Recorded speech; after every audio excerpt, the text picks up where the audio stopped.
विद्यार्थी Joseph Philip Naik या विद्यार्थ्याने शेतकऱ्यांचं संरक्षण व्हावं यासाठी एक संरक्षण पट्टा या ठिकाणी तयार केलेला आहे आणि त्याचं विज्ञान प्रदर्शनामध्ये राज्य स्तरावर राष्ट्रीय स्तरावर त्याची निवड झालेली आहे।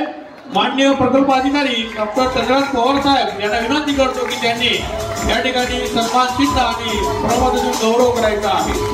भावी शास्त्रज्ञ नंदुरबार जिल्हा तसेच त्यांना मार्गदर्शन करणारे शिक्षक श्री योगेश खर्डे सर यांचं देखील सन्मान पत्र आणि सन्मान चिन्ह देऊन या ठिकाणी स्वागत आणि सन्मान करायचा आहे। योगेश खर्डे सर सर्वांनी जोरदार टाळ्या वाजवायच्या आहेत।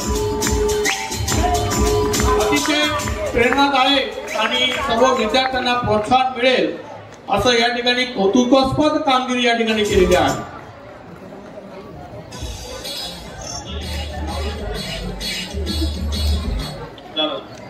आता सर्व सन्मानार्थी यांच्यासोबत